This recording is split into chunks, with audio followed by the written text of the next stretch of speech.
चलिए, क्रम से नहीं सही, कोशिश करिए कि 16 में से कितने याद हैं।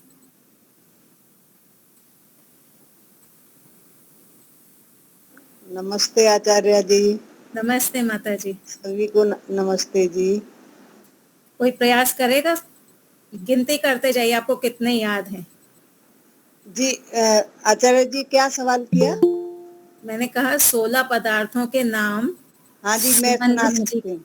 हाँ, सुनाइए माता जी। हाँ। प्रमाण, प्रमेय, संशय, प्रयोजन, दृष्टांत, सिद्धांत, अवयव, तर्क, न्याय, निर्णय। निर्णय, तर्क, निर्णय, वाद, जल्प, वितंडा, हेत्वाभास, छल, जाति, निग्रह, स्थान। बहुत बढ़िया, बहुत अच्छा। चलिए, तो ये पहला सूत्र का जो सूत्रार्थ है, कोई बताएगा क्या है?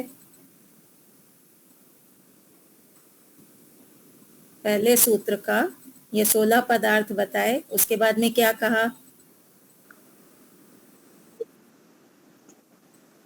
हाँ, इन 16 पदार्थों के तत्व ज्ञान से मोक्ष की प्राप्ति होती है। ठीक है।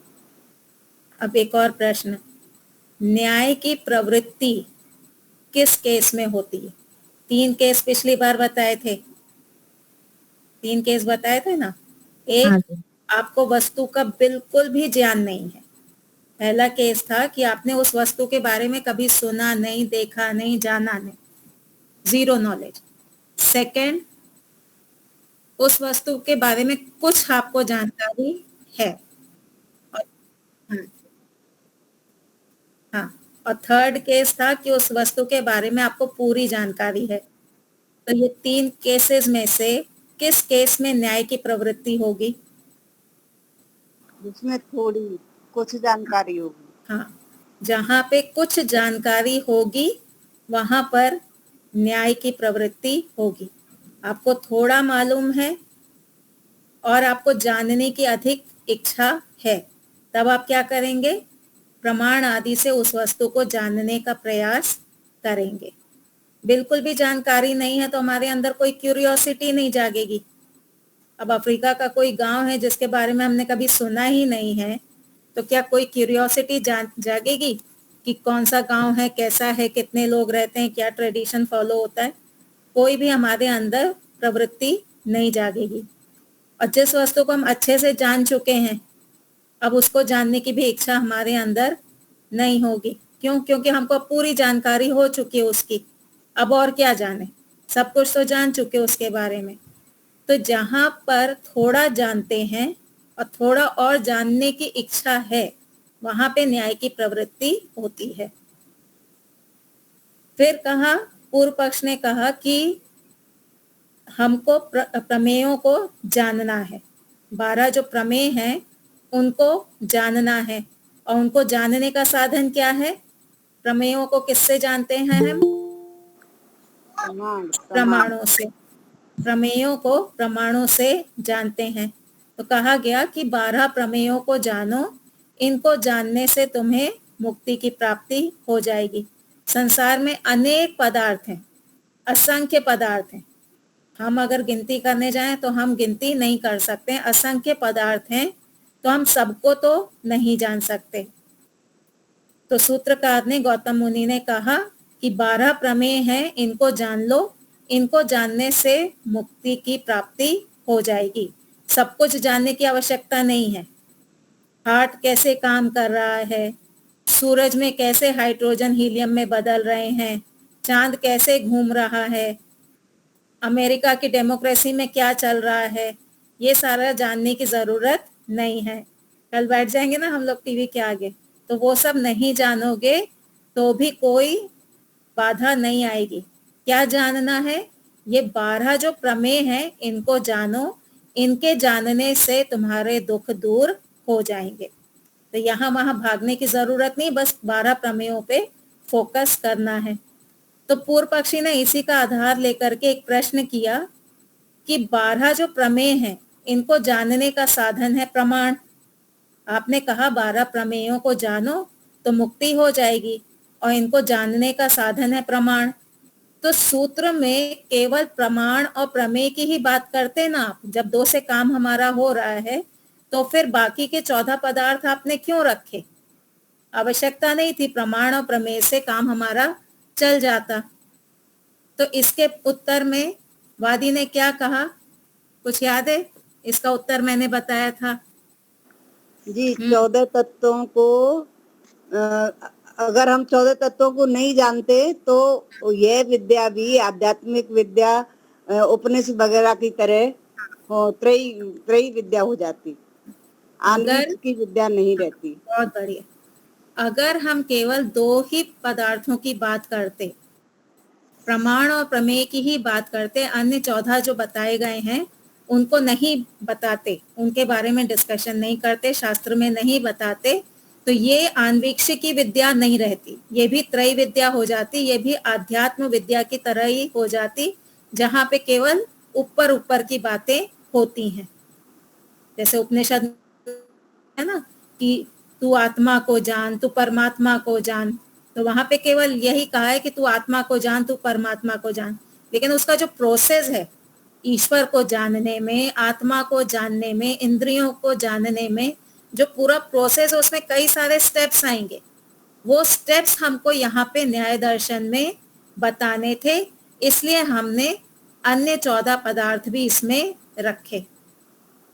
तो ये आन्वीक्षिकी विद्या है, ये बाल की खाल निकालने वाली विद्या है, ये केवल ऊपर ऊपर से बताने वाली नहीं है, इसलिए इसमें 16 पदार्थ बताए गए।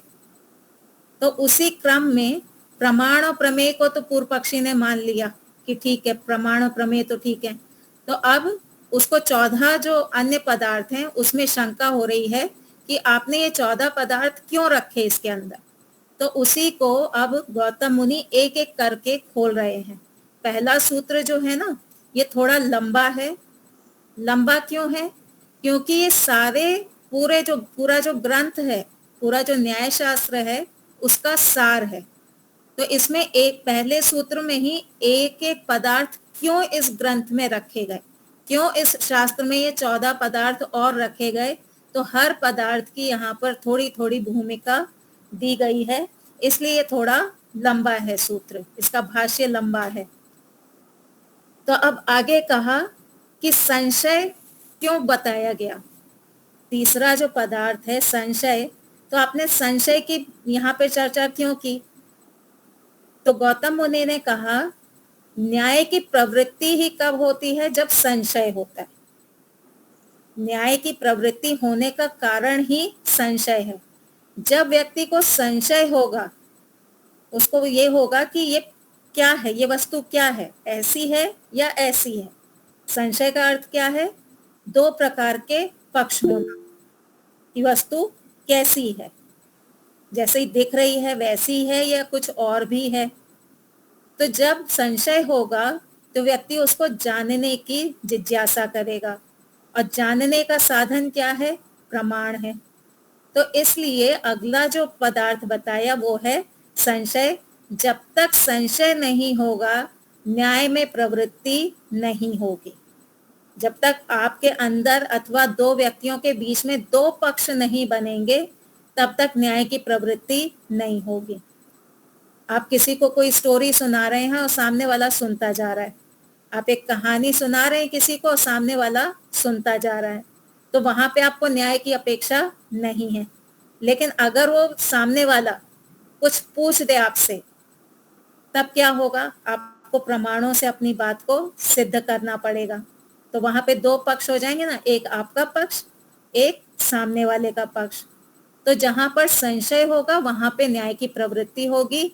न्याय बिना संशय के प्रारंभ ही नहीं होगा, इसलिए तीसरा पदार्थ संशय बताया। तो अब भाष्य में कहा कि संशय क्या है? पक्ष प्रतिपक्ष बनाना और फिर प्रवृत्ति करना। पक्ष प्रतिपक्ष बनाना, 2 पक्ष होना किसी एक ही विषय में, और फिर उसकी खोज करना, ये है न्याय में, ये है संशय। पक्ष प्रतिपक्ष बनाना और जो आगे गति करना है वो है न्याय में प्रवृत्ति करना। अब एक हम उदाहरण लेके चलते हैं। जो संशय होता है ना, संशय कई तरह के हो सकते हैं। दो व्यक्तियों में भी संशय हो सकते हैं, एक ही व्यक्ति के मन में भी संशय हो सकता है। दो अलग अलग व्यक्ति हैं, उनमें भी आपस में संशय हो सकता है। एक ही व्यक्ति है जो चिंतन करने बैठा है, विचार करने बैठा है, उसके अंदर भी अपने आप में भी संशय हो सकता है। तो एक उदाहरण लेते हैं जहां दो अलग अलग व्यक्तियों में आपस में पक्ष प्रतिपक्ष बना हुआ है, संशय है। एक व्यक्ति कहता है कि ईश्वर अवतार लेते हैं। एक व्यक्ति का क्या पक्ष है? ईश्वर अवतार लेते हैं। दूसरे व्यक्ति का पक्ष है ईश्वर अवतार नहीं लेते। तो अब यहाँ पे क्या हुआ? ईश्वर के विषय में दो पक्ष बन गए, अवतार लेना, अवतार ना लेना। तो यहाँ क्या होगा? यहाँ पे संशय की उत्पत्ति होगी, मैं सही हूं या ये सही है। दोनों अपना अपना पक्ष रख दिए, लेकिन अब इसमें सही कौन है? तो ये एक संशय उठेगा। तो वहां पे अब न्याय की प्रवृत्ति होगी। तो पहला व्यक्ति जो कह रहा था कि ईश्वर अवतार लेता है, वो अपने पक्ष की पुष्टि करने का प्रयास करेगा, वो अपने प्रमाण आदि देगा। वो क्या कहेगा कि देखो, ईश्वर ने राम के रूप में अवतार लिया। क्यों लिया? क्योंकि उसको रावण का वध करना था।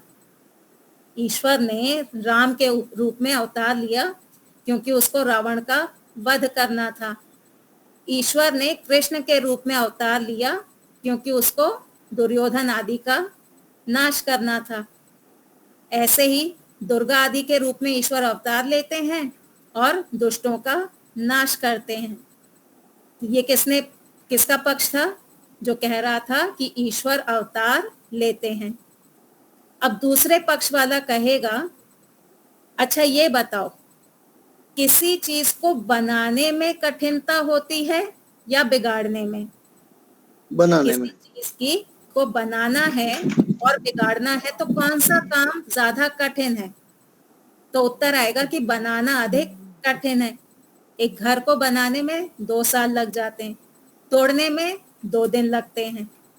तो इसका अर्थ है कि बनाना कठिन है और तोड़ना आसान है।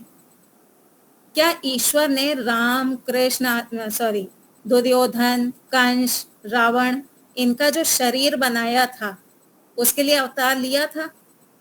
उत्तर आएगा नहीं, उसके लिए तो अवतार नहीं लिया।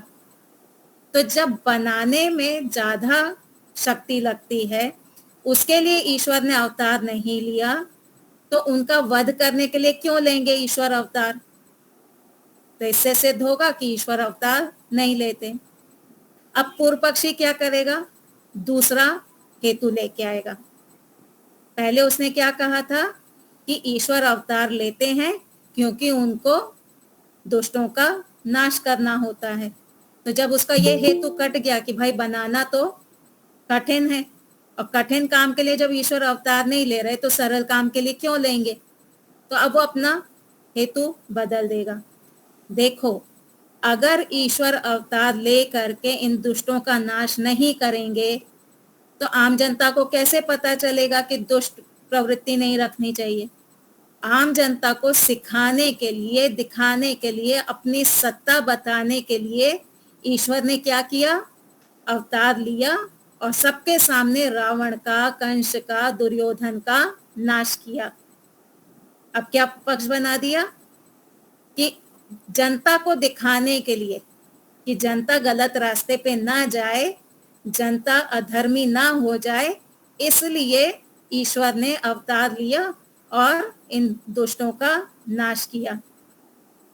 तो अब दूसरा पक्ष वाला क्या कहेगा? वादी क्या कहेगा?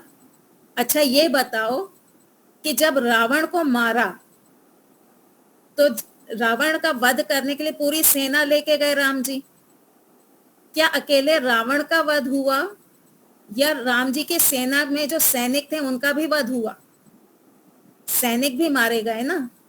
तुमने कहा कि पापियों का नाश करने के लिए ईश्वर अवतार लेते हैं और लोगों को दिखाने के लिए कि देखो मेरी सत्ता है, अगर तुम मेरा पालन नहीं करोगे तो मैं तुम्हारा नाश कर दूंगा, इसलिए ईश्वर ने अवतार लिया। लेकिन जब रावण को मारा है तो केवल रावण तो मरा नहीं, बहुत सारे जो अच्छे लोग थे, सारे सैनिक तो पापी नहीं थे, राम जी के सेना वाले जो सैनिक थे वो तो अच्छे भी थे, वो भी मारे गए। तो केवल एक पापी को मारने के लिए क्या ईश्वर चाहेंगे कि इतने सारे लोग मरे? कहते हैं कि महाभारत के युद्ध में बहुत सारे लोग मारे गए थे, ऋषि मुनि आदि आदि मारे गए थे। तो क्या ईश्वर चाहते हैं कि केवल एक दुष्ट का नाश करने के लिए इतने सारी जो पुण्य आत्माएं हैं इनका भी नाश करूं? अब पूर्व पक्षी क्या कहेगा? उसके पास कोई उत्तर नहीं होगा, वो निरुत्तर हो जाएगा। तो इससे क्या सिद्ध हुआ कि ईश्वर अवतार नहीं लेते। तो संशय क्या उत्पन्न हुआ था, ईश्वर अवतार लेते हैं या नहीं लेते? दोनों पक्षों में बातचीत हुई और निर्णय क्या निकला? ईश्वर अवतार नहीं लेते। फिर वो सिद्ध भी करेगा। जिसने कहा कि ईश्वर अवतार नहीं लेते, वो कहेगा कि ईश्वर जो है वो सर्वशक्तिमान है। ईश्वर जो है वो सर्वशक्तिमान है, उसको साधनों की आवश्यकता नहीं होती। साधनों की आवश्यकता किसको होती है? जिसमें बल कम होता है, जो कमजोर होता है, जैसे जीवात्मा। तो ईश्वर में बल की कोई कमी नहीं है, बुद्धि की कोई कमी नहीं है। वो बिना अवतार लिए जब बड़े बड़े सूर्य चंद्रमा आदि बना सकते हैं, शरीर बना सकते हैं, तो फिर उनको किसी का वध करने के लिए शरीर की आवश्यकता नहीं पड़ती। तो इस प्रकार से निर्णय निकलेगा। अब जो निर्णय निकला है वो मनमाना निर्णय नहीं होना चाहिए।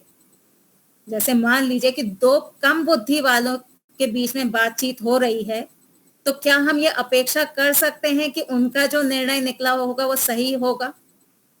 नहीं कर सकते। जहां बुद्धिमानों में बात हो रही है और निर्णय निकला है, तो वहां तो फिर भी हम अपेक्षा कर सकते हैं कि हो सकता है ये निर्णय सही हो।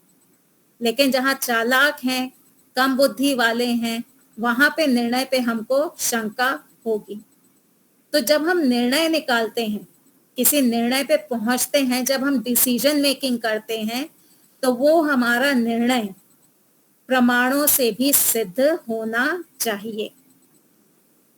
कौन सा निर्णय सही होगा? जो प्रमाणों से भी सिद्ध हो रहा हो। यहाँ पे क्या मुद्दा था कि क्या ईश्वर अवतार लेते हैं? तो दोनों की बातचीत में निर्णय निकला कि ईश्वर अवतार नहीं लेते। अब इसको प्रमाणों से सिद्ध करके देखो। तो एक तो अनुमान प्रमाण बता दिया कि शरीर की आवश्यकता किसको होती है? जो कमजोर होता है। शरीर की आवश्यकता या किसी और प्रकार की शक्ति की आवश्यकता उसको होती है जो कम शक्ति वाला होता है, अल्प शक्ति वाला होता है, जिसमें बल की कमी है। पर ईश्वर ऐसे नहीं है। ईश्वर सर्वशक्तिमान है, उनको साधनों की अपेक्षा नहीं होती। तो एक तो अनुमान प्रमाण से हो गया। दूसरा, शब्द प्रमाण भी कह रहा है। कौन सा मंत्र है, किसी को याद है, जहां पे हम सिद्ध कर सकें ईश्वर शरीर धारण नहीं करता? कायम शुक्रम कायम हाँ, परिघ्रात शुक्रम अकायम। के 40वें अध्याय के 8वें मंत्र में एक शब्द का प्रयोग किया गया, अकायम, अर्थात ईश्वर शरीर धारण नहीं करता। तो जो निर्णय निकला था वो प्लस शब्द प्रमाण दोनों क्या हो रहे हैं? मैच कर रहे हैं। तो इससे सिद्ध हुआ कि निर्णय सही है। अब मान लीजिए कि अवतारवादी जो था वो जीत जाता, किसी प्रकार से वादी के पास कोई तर्क नहीं था, प्रमाण नहीं था, अवतारवादी जीत जाता, तो क्या वो निर्णय सही था?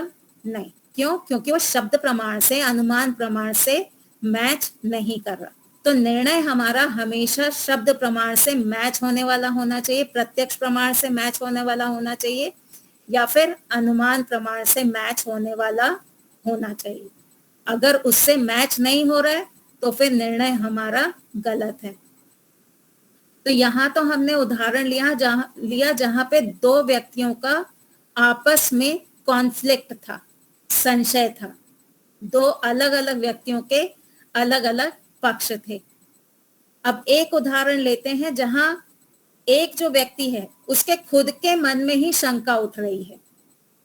जब हम चिंतन करने बैठते हैं तो शंका उठती है, होती है ना, कई तरह की शंकाएं हमारे अंदर उठती हैं। जैसे माताएं बहनें सुबह उठ करके क्या खाना बनाएं, शंका है ना, ये एक प्रकार का ये संशय है, क्या खाना बनाएं। तो इसमें आपके अपने मन में शंका उठ रही है, संशय उठ रही है कि ये बनाओ या ये बनाओ। फिर प्रमाणों से उसको सिद्ध करते हैं कि रसोई में कौन कौन सी सब्जियां हैं। अब सोच लिया कि मटर आलू बनाना है, डिसीजन ले लिया, लेकिन रसोई में जाकर के देखा मटर तो था नहीं, तो बिना प्रमाणों के आपने डिसीजन ले लिया, तो आपका फेल गया। तो जब ये संशय हुआ कि क्या बनाऊं, तो पहले तो फ्रिज खोल करके चेक करते हैं क्या क्या अवेलेबिलिटी है, क्या क्या चीजें अवेलेबल हैं, और जो जो चीजें अवेलेबल होती हैं उसके आधार पे निर्णय करते हैं कि हमको ये बनाना है। तो इसी प्रकार से आध्यात्मिक जगत में भी हमारे मन में बहुत सी शंकाएं उठती हैं। एक शंका उठती है कि ईश्वर मोक्ष देता है कि नहीं देता। मोक्ष मोक्ष हमने सुना तो बहुत है, पर क्या सच में ईश्वर हमको मोक्ष देंगे? हमने सुन रखा है पर हमको डाउट है कि ईश्वर मोक्ष देंगे कि नहीं देंगे। तो ये शंका हमारे अपने मन में ही उठी है कि ईश्वर मोक्ष देंगे या नहीं देंगे। तो अब इस पे हम थोड़ा विचार करके देखेंगे। जब अपने ही अंदर शंका उठती है ना, तो अंदर ही अंदर उसका शंका समाधान भी चलता है और चलाना भी चाहिए। ऐसा नहीं करना चाहिए कि मुझे शंका उठी है, बिना सोचे मैं किसी से पूछ लूं। मुझे शंका उठी कि मोक्ष होता है कि नहीं होता, ईश्वर मोक्ष देते हैं कि नहीं देते, ये शंका मेरे अंदर उठी। अब जब शंका उठी तो एकदम से नहीं दौड़ देना है कि चलो गुरुजन से पूछ लें, किसी बड़े से पूछ लें। पहले उसका ही खुद पक्ष प्रतिपक्ष बनाइए। जब हम स्वयं पक्ष प्रतिपक्ष बनाते हैं ना, तो हमारी बुद्धि खुलती है, न्याय में हमारी जो उन्नति होनी चाहिए वो होती है। सीधे हम किसी बाहर वाले पे डिपेंड हो जाएंगे ना कि बस उससे हमको आंसर मिल जाए, तो हमारी उन्नति नहीं होगी। तो पहले अपने अंदर पक्ष प्रतिपक्ष बनाइए। अब शंका क्या है? संशय है कि ईश्वर मुझे मोक्ष देंगे या नहीं देंगे, मोक्ष होता है या नहीं होता। तो अब इसमें पक्ष प्रतिपक्ष बनेगा। मुझे ईश्वर ने ये शरीर क्यों दिया? ये जो मुझे शरीर दिया है, ये मुझे पूर्ण सुख तो नहीं दे पा रहा। एक प्रकार का ये मुझे जेल जैसा लग रहा है। ये जो मेरा शरीर है, बहुत अच्छा शरीर दिया ईश्वर ने, मनुष्य वाला शरीर दिया, बुद्धि भी अच्छी दी, पर फिर भी इसमें पूरी स्वतंत्रता तो मुझे नहीं दिख रही। ये तो मुझे जेल लग रहा है। अब जेल किसको मिलती है? हम संसार में देख रहे हैं कि जेल किसको मिलती है। जेल में उसको डाला जाता है जिसने कहीं कुछ गलत काम किया है। संसार में हमको दिखाई दे रहा है ना कि जेल में किसको डाल रहे हैं? जिसने कोई अपराध किया हो। बिना अपराध के तो जेल में डाले नहीं जाता, और मुझे ईश्वर ने इस जेल में डाल रखा है। तो इसका अर्थ है कि मैंने पास्ट में, पीछे पिछले जन्म में कुछ ना कुछ गलत काम तो किए थे। इस वजह से ईश्वर ने मुझे इस जेल में डाला है। अब अगर मैं पीछे जो मैंने पाप कर्म किए थे, इस जन्म में मैं पाप करना छोड़ दूं, मैं अच्छे काम ही करूं, तो क्या ईश्वर मुझे जेल में डालेंगे? तो उत्तर आएगा नहीं, ईश्वर मुझे जेल में नहीं डालेंगे। तो ईश्वर मुझे जेल में नहीं डाल रहे हैं, मुझे दुख में नहीं झोंक रहे हैं। इसका अर्थ क्या है? कि मुझे पूर्ण सुख मिल सकता है। अब पूर्ण सुख कब मिलेगा? जब मेरा मोक्ष होगा। मुझे ईश्वर जेल में नहीं डालेंगे। क्यों? क्योंकि मैंने बुरे कर्म करना, सकाम कर्म करना छोड़ दिया है। तो जब मैं निष्काम कर्म करने लगूंगी तो मुझे जेल नहीं मिलेगी। और जेल क्या है? शरीर का बंधन। तो जब मैं निष्काम कर्म करूंगी तो शरीर के बंधन से छूट जाऊंगी, तो मेरा मोक्ष हो जाएगा। क्योंकि ईश्वर कैसे हैं? न्यायकारी हैं। तो इससे निर्णय क्या निकला? हाँ, मेरा मोक्ष हो सकता है। ईश्वर मुझे मुक्ति देंगे, 100% देंगे। ईश्वर मोक्ष देते हैं। कब देते हैं? जब मैं गलत काम करना छोड़ दूंगी। तो मेरे अंदर जो शंका उठी थी कि ईश्वर मोक्ष देते हैं या नहीं देते, तो उसका निर्णय निकल आया कि अगर मैं गलत काम करना छोड़ दूं तो ईश्वर मुझे इस जेल में नहीं डालेंगे शरीर रूपी, और मेरा मोक्ष हो जाएगा। तो ये हमारा निर्णय निकल आया। अब इसको प्रमाणों से देखिए। न्याय दर्शन में कहा ना कि दुख का कारण क्या है? जन्म आदि आदि। तो ये सब आप छोड़ देंगे तो आपको ईश्वर निश्रेयस अर्थात मुक्त कर देगा, आपको मोक्ष की प्राप्ति हो जाएगी। योग दर्शन भी कहता है कि आप ये जो वृत्तियां हैं इन पे अधिकार कर लेंगे, अभ्यास और वैराग्य से अपने चित्त पे जब नियंत्रण कर लेंगे, सकाम करना छोड़ देंगे, तो आपकी मुक्ति हो जाएगी। और महर्षि दयानंद आदि के जो सत्यार्थ प्रकाश आदि जो ग्रंथ हैं उसमें भी ये बात बताई है कि मुक्ति हो सकती है। तो हमने जो निर्णय निकाला कि मुक्ति हो सकती है, ईश्वर मुझे मोक्ष दे सकते हैं, तो वो हमारा शब्द प्रमाण से भी मैच कर गया। तो इस प्रकार से हमें जब दो व्यक्तियों में आपस में पक्ष प्रतिपक्ष हो तब निर्णय पे पहुंचना होता है, तब न्याय की आवश्यकता होती है। अपने अंदर ही जब शंका उठ रही हो तब न्याय की आवश्यकता होती है। कभी कभी ऐसा होता है कि शास्त्रों में दो प्रकार की बात दिखाई देती है। कभी कभी क्या होता है कि शास्त्रों में ही दो प्रकार के पक्ष हमको दिखाई देते हैं। जैसे कि आपने सत कार्यवाद और असत कार्यवाद सुना है? सत कार्यवाद और असत कार्यवाद।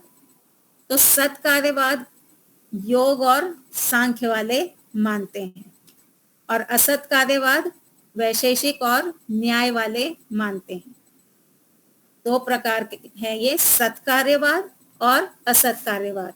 अब अगर आप शब्द देखो तो ये दोनों ही एक दूसरे के विरोधी हैं, सत और असत।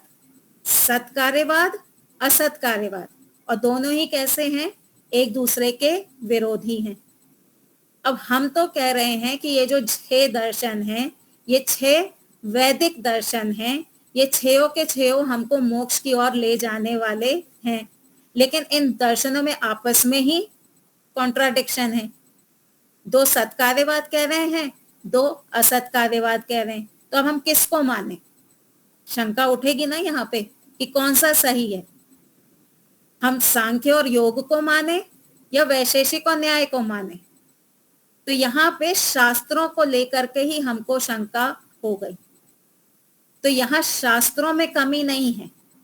यहाँ शास्त्र क्या है? हमारे लिए प्रमाण है। यहाँ प्रमाणों में कोई कमी नहीं है।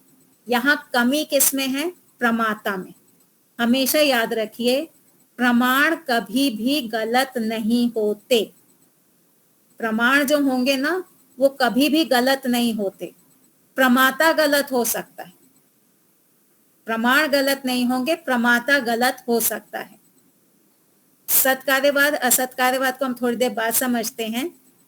मैंने एक वाक्य कहा कि प्रमाण गलत नहीं होते, प्रमाता गलत हो सकता है।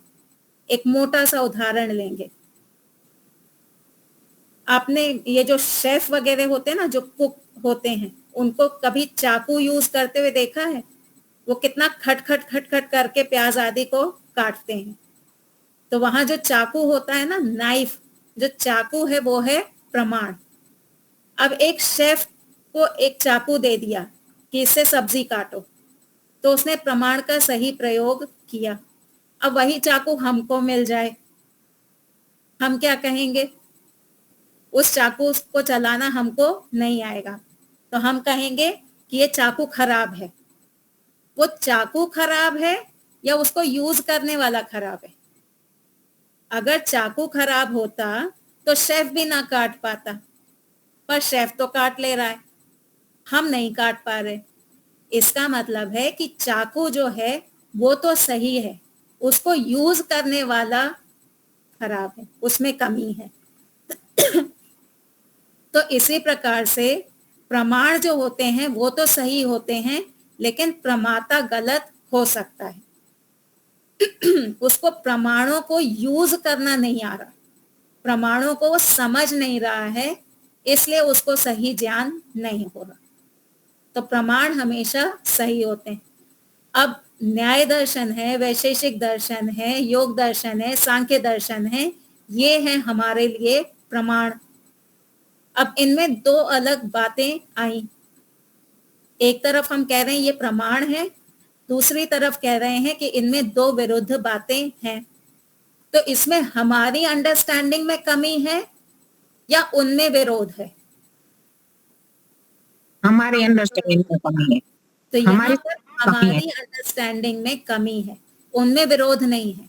हम सत कार्यवाद और असत कार्यवाद को समझ नहीं पाए, जिसके कारण हमको लगा कि उनमें कॉन्ट्राडिक्शन है।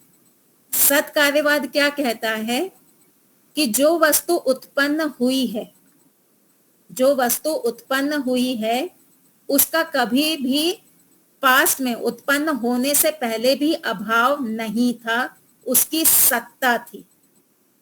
जो वस्तु, जो कार्य वस्तु उत्पन्न हुई है, उसकी उत्पन्न होने से पहले भी कंप्लीट एब्सेंस नहीं था, पूर्ण अभाव नहीं था। कार्य वस्तु उत्पन्न होने से पहले अपने कारण रूप में सत्तात्मक थी।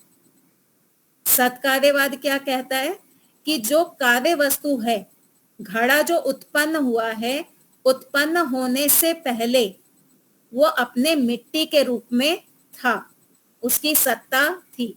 तो कंप्लीट एब्सेंस नहीं माना गया है सत्कार्यवाद में। आया समझ में? इसमें किसी को शंका है? एक बार फिर से समझाइए आचार्य जी। हाँ, समझाती हूँ। कार्य घड़ा, ठीक है, एक कार्य है घड़ा। ये जो घड़ा है ये उत्पन्न हुआ, आज वो घड़ा बना, ठीक है। आज जो वो बना है, आज के पहले कल के दिन क्या वो बिल्कुल जीरो था या उसका कोई कारण विद्यमान था? कारण मिट्टी थी। मिट्टी के रूप में कारण कल विद्यमान था, तो उसकी सत्ता कल कारण रूप में थी, आज कार्य रूप में आ गई। तो सत्ता यहाँ पे थी, इसलिए उसको कहा सत कार्यवाद, ठीक है। जितने भी कार्य वस्तु हैं वो उत्पन्न होने से पहले अपने कारण रूप में विद्यमान थे, ये है सत कार्यवाद। जैसे योग दर्शन में कहा ना, प्रकृति से फिर विकृति उत्पन्न हुई। जो मन आदि उत्पन्न हुए, अहंकार महतत्व आदि उत्पन्न हुए, वो जीरो से उत्पन्न नहीं हुए, वो पीछे प्रकृति से उत्पन्न हुए हैं, यानी प्रकृति की सत्ता थी, उससे अब ये कार्य रूप वस्तु की सत्ता बनी है। तो सत कार्यवाद समझ में आ गया। अब असत कार्यवाद क्या है? असत कार्यवाद ये कहता है कि घड़ा जो कार्य रूप में था वो अपने उत्पन्न होने से पहले घड़े के रूप में नहीं था। असत कार्यवाद क्या कह रहा है? घड़ा जो उत्पन्न हुआ, आज जो घड़ा बना है, कल के दिन, पास्ट वाला जो कल था, यस्टरडे जो था, कल के दिन ये घड़े के रूप में नहीं था। भाषा का अंतर आपने देखा? सत कार्यवाद में कहा था कि कार्य वस्तु जो है वो अपने कारण रूप में थी यस्टरडे। असत कार्यवाद में क्या कहा कि ये जो घड़ा है ये घड़े के रूप में यस्टरडे नहीं था। उन्होंने ये नहीं कहा कि पूर्ण अभाव था, उन्होंने ये कहा कि घड़े के ही रूप में, कार्य के ही रूप में उत्पन्न होने से पहले वो अविद्यमान था। पकड़ में आई बात? वो कार्य की एब्सेंस दिखा रहे हैं। असतवाद, असत कार्यवाद क्या है? वो कार्य के उत्पन्न होने से पहले कार्य का एब्सेंस दिखा रहे हैं, पर वो ये नहीं कह रहे हैं कि कंप्लीट जीरो था। कार्य के रूप में नहीं था, लेकिन कुछ ना कुछ तो था। उन्होंने ये तो नहीं कहा कि कंप्लीट जीरो था, ऐसा तो नहीं कहा, कंप्लीट एब्सेंस नहीं कही। उन्होंने ये कहा कि घड़ा उत्पन्न होने से पहले घड़े के रूप में वो नहीं था। तब दोनों में देखिए, सत कार्यवाद और असत कार्यवाद, इनमें कोई कॉन्ट्राडिक्शन दिख रहा है? नहीं दिख रहा। सत कार्यवाद कह रहा है कि कार्य उत्पन्न होने से पहले वो कारण रूप में विद्यमान था। असत कार्यवाद कह रहा है कि कार्य उत्पन्न होने से पहले कार्य रूप में नहीं था। तो दोनों में कोई कॉन्ट्राडिक्शन नहीं है, दोनों में कोई विरोधाभास नहीं है। तो प्रमाण तो सही है, लेकिन उसको समझने वाले ने सही अर्थ में नहीं जाना। आई बात पकड़ में? नमस्ते सविता जी, बात समझ में आ गई ना? तो यहाँ पे प्रमाणों में कोई कॉन्ट्राडिक्शन नहीं है, उसको समझने वाले प्रमाता में कमी हो सकती है। ठीक है, तो इस प्रकार से हमको निर्णय करना पड़ेगा। फिर एक जगह सांख्य में आया है ईश्वरा सिद्धे, सुना है आपने? एक सूत्र आया है जिसमें कहा ईश्वर की सिद्धि नहीं हो सकती। तो इसको लेकर के लोगों ने क्या कहा? सांख्य में तो ईश्वर को ही नहीं मानते, सांख्य दर्शन में ईश्वर की तो सिद्धि असिद्धि बताई है कि ईश्वर तो है ही नहीं। तो सांख्य में जो ईश्वर असिद्धि कहा, उसका अर्थ कुछ और है जो आपको समझ में नहीं आया। वहां पे प्रसंग क्या चल रहा था? वहां प्रसंग ये था कि योगियों का आंतरिक प्रत्यक्ष, योगियों को जो ईश्वर का आंतरिक प्रत्यक्ष होता है, उसको आपको मानना पड़ेगा। जो समाधिस्थ व्यक्ति है, सन्यासी है, योगी है, उसको ईश्वर का आंतरिक प्रत्यक्ष होता है। अगर आप आंतरिक प्रत्यक्ष को नहीं मानोगे तो आंखों से तो वैसे भी ईश्वर नहीं दिखता। आंखों से आपको जैसे अन्य वस्तुएं दिख रही हैं, गंध का आप नाक से ग्रहण कर रहे हैं, शब्द का आप कान से ग्रहण कर रहे हैं, तो इस प्रकार से प्रत्यक्ष इंद्रियों से तो ईश्वर हमको कभी गोचर होगा नहीं। तो अगर इंद्रियों से ईश्वर का प्रत्यक्ष मानने जाओगे तो ईश्वर की सिद्धि नहीं होगी। ईश्वर की सिद्धि आंतरिक प्रत्यक्ष से होती है। तो इसलिए वहां पे बाह्य इंद्रियों के कॉन्टेक्स्ट में कहा ईश्वरा सिद्धि। ये नहीं कहा कि ईश्वर की सिद्धि ही नहीं हो सकती, ये कहा कि इंद्रियों से आप ईश्वर को प्राप्त नहीं कर सकते, इंद्रियों से आप ईश्वर की सिद्धि नहीं कर सकते कि मुझे ईश्वर का रूप दिख गया, मुझे कान से ईश्वर के शब्द सुनाई दे गए, मुझे ईश्वर की स्मेल आ गई, ऐसा आप नहीं कह सकते। तो ईश्वरा सिद्धे वहां पे हमको समझना पड़ेगा, बिना समझे हम निर्णय नहीं निकाल सकते। और अगर हमने ये निर्णय निकाल लिया कि ईश्वर की सिद्धि हो ही नहीं सकती, तो फिर प्रत्यक्ष, अनुमान और शब्द प्रमाण से हमारी बात कट जाएगी।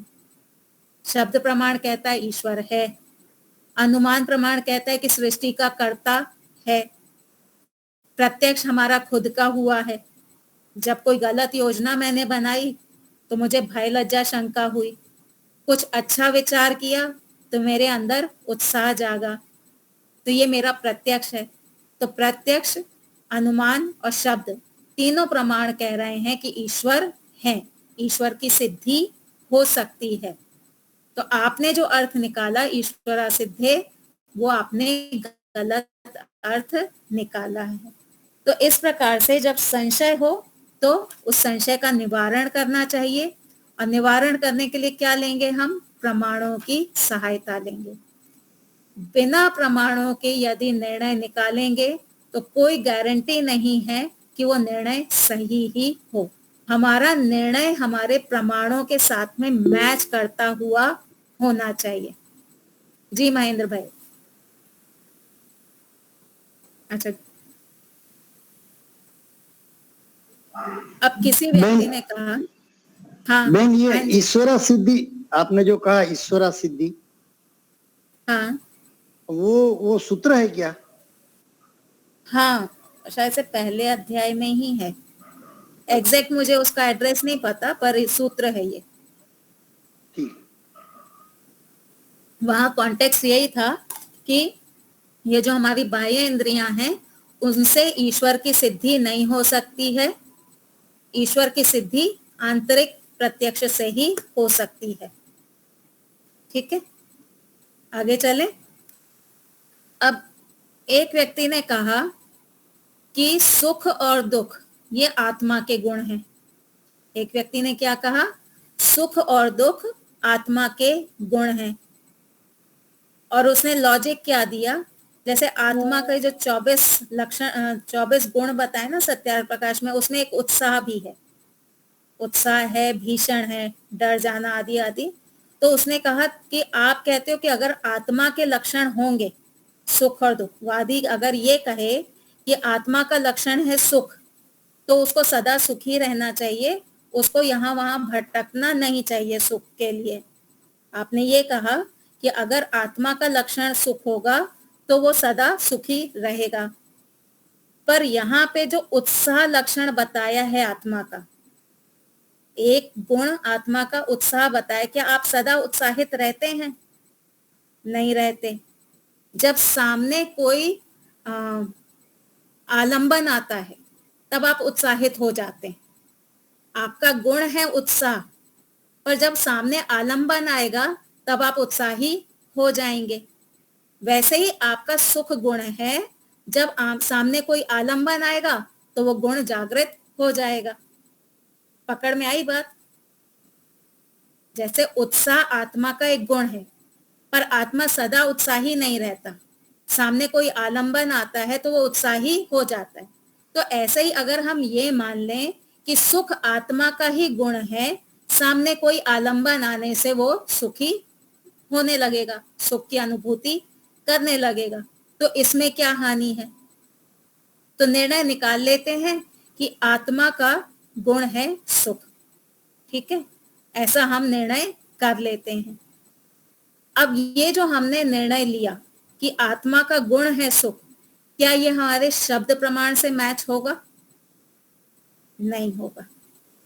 शब्द प्रमाण से हमारा जो हमने निर्णय निकाला, हमको यहाँ पे कोई ऐसा नहीं लग रहा कि प्रमाणों की कमी है। उत्साह के साथ में तुलना करके हमने सुख की सिद्धि कर दी। तो अब जो कम बुद्धि वाला होगा वो तो बोलेगा हाँ भाई, आत्मा का गुण है सुख।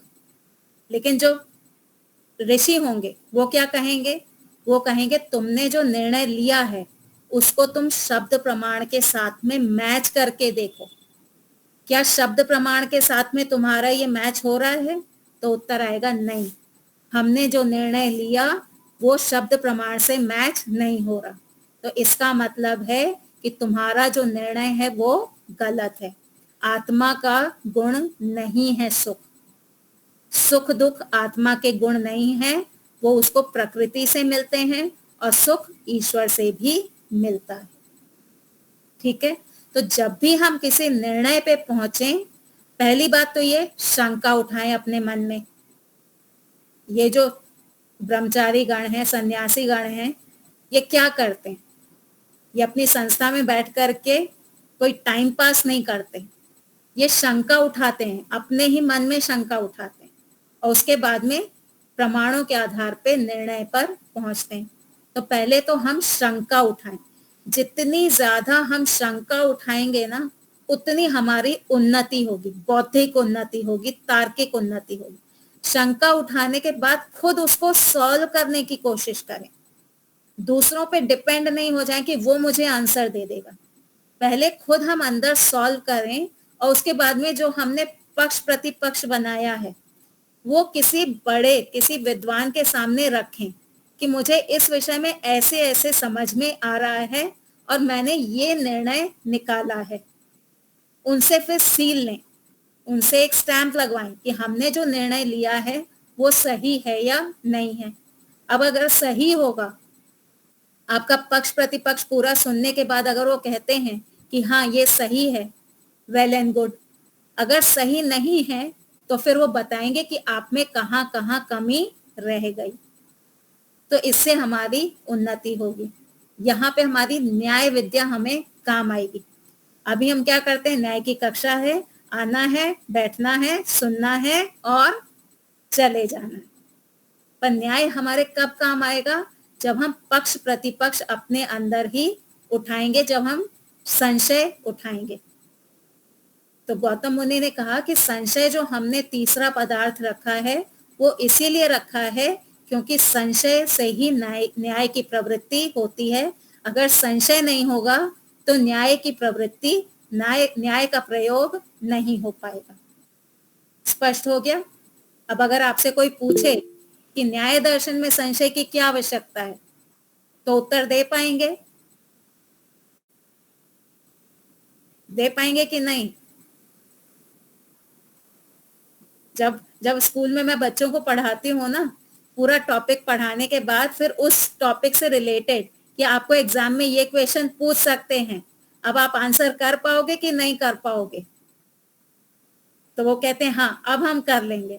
तो जब वो ये कहते हैं कि हाँ हम कर लेंगे, तो मुझे संतुष्टि हो जाती कि चलो इनको समझ में आ गया। तो अगर आपसे कोई शंका करे कि न्याय दर्शन में तीसरा पदार्थ संशय क्यों रखा गया, तो आंसर कर पाएंगे? जी हाँ, कर पाएंगे। कर पाएंगे। मैं पास। और अब आपसे अगर कोई भविष्य में पूछेगा और आप आंसर कर पाए तो आप भी पास। जी लीला माता जी, आपको कोई शंका थी?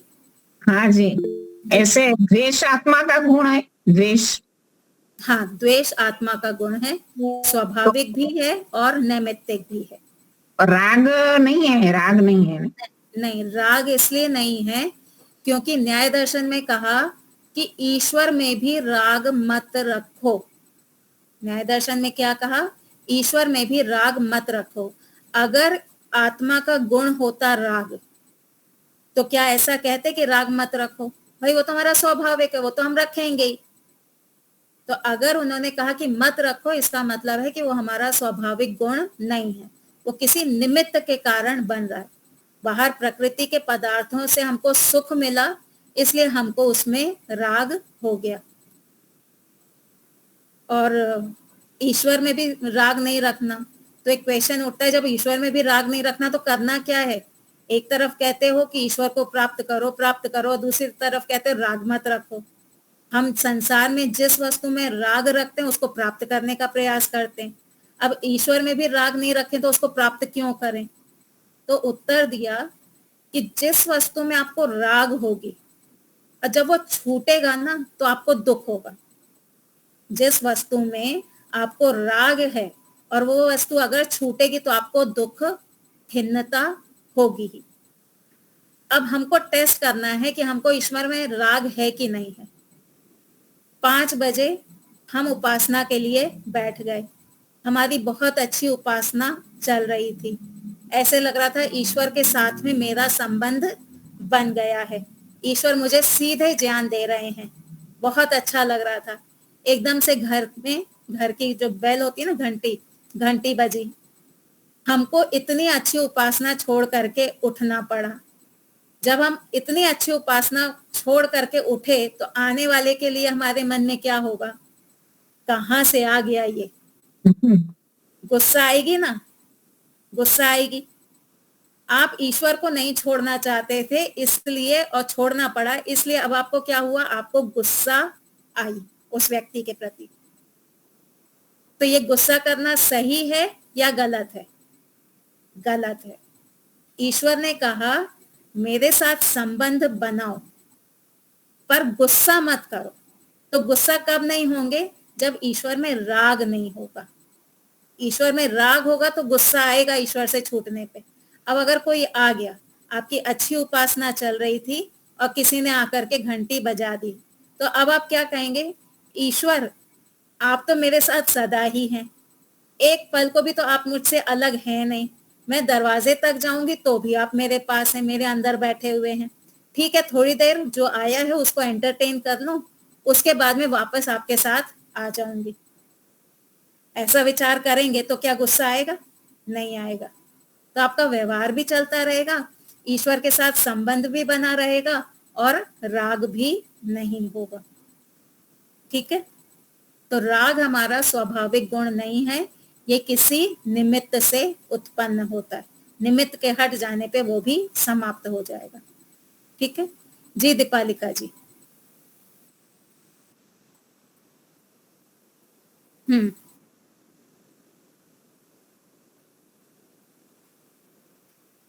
हम्म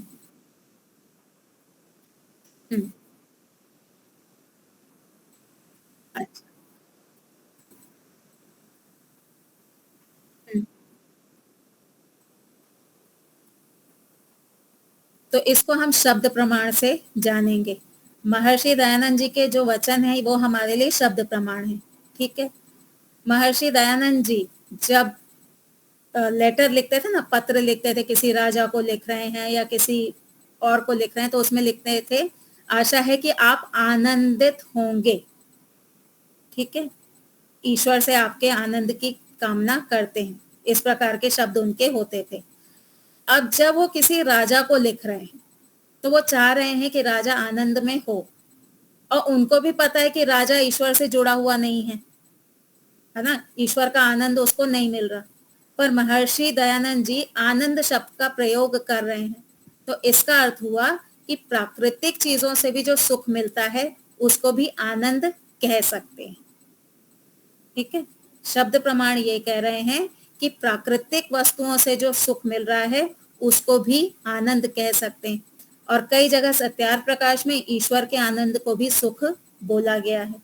तो आनंद और सुख दोनों पर्यायवाची हैं, प्रकृति से भी मिल सकते हैं और ईश्वर से भी मिल सकते हैं। ठीक है जी, कोई और शंका?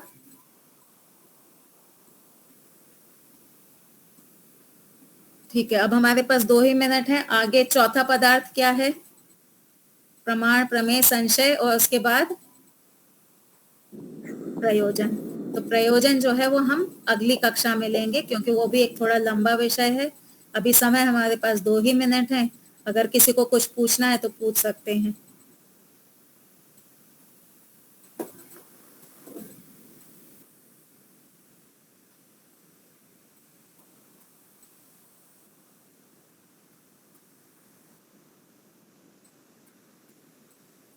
हाँ, तो इसको सत्कार्यवाद और असत्कार्यवाद से जोड़िए। सत भी नहीं था, असत भी नहीं था, यानी जो कार्य सृष्टि थी उसका अभाव था। ठीक है, और असत भी नहीं था यानी सत था। तो किसकी सत्ता थी? कारण की। सृष्टि क्या है? कार्य है। सृष्टि जो है ना वो कार्य है। वो कार्य बनने से पहले क्या वो पूर्ण जीरो थी? नहीं, वो अपने कारण रूप में थी। तो कार्य असत था, जो कार्य बना वो असत था, यानी सत्तात्मक नहीं था। कार्य सत्तात्मक नहीं था, लेकिन कारण रूप जो प्रकृति थी वो तो थी। तो सत भी नहीं था, यानी असत था। कार्य असत था, कार्य की सत्ता नहीं थी। और फिर दूसरी लाइन क्या बोली? असत भी नहीं था, यानी सत था। तो सत क्या था? कारण था। आया समझ में? नहीं, नहीं, कार्य की सत्ता नहीं थी पर कारण की सत्ता थी। वहां पे हमको इस प्रकार समझना है, ये उपनिषद का वचन है। यहाँ पे लोग गड़बड़ कर देते हैं। सृष्टि के पहले सत भी नहीं था, असत भी नहीं था, केवल एक ईश्वर था। वो ईश्वर ही रूपांतरण हो गया, ईश्वर का वही सृष्टि रूप बन गया। तो वो सृष्टि रूप नहीं बना, कार्य की असत्ता थी, कारण की सत्ता थी। प्रकृति था और उसको लेकर के ईश्वर ने सृष्टि को बना दिया। ठीक है, चलिए, तो हमारा समय भी हो गया है। अब बुधवार को मिलेंगे। अभ्यास करिएगा, पढ़िएगा इसको। 16 पदार्थ सबको याद करने हैं। अब डांट पड़ने वाली है, 100 बार लिखो ऐसा बोला जाएगा, ठीक है? तो याद करिए। चलिए, शांति पाठ करेंगे महेंद्र भाई। हाँ जी। ओम द्यौ शांतिरंतरिक्षं शांति पृथिवी शांतिरापः शांतिरौषधयः शांतिः वनस्पतयः शांतिर्विश्वे देवा शांतिर्ब्रह्म शांतिः सर्वं शांतिः शांतिरेव शांतिः सामा शांतिरेधि। ओम शांति शांति शांति। सर्वेभ्यो नमः। सबको सादर नमस्ते। नमस्ते नमस्ते नमस्ते जी। शुभ रात्रि। शुभ ओ नमस्ते नमस्ते। कल की कक्षा व्याकरण की रहेगी, तो किताब नोट पेन सब लेकर आ जाए। वो भी पढ़ना है, पढ़ना ही पड़ेगा।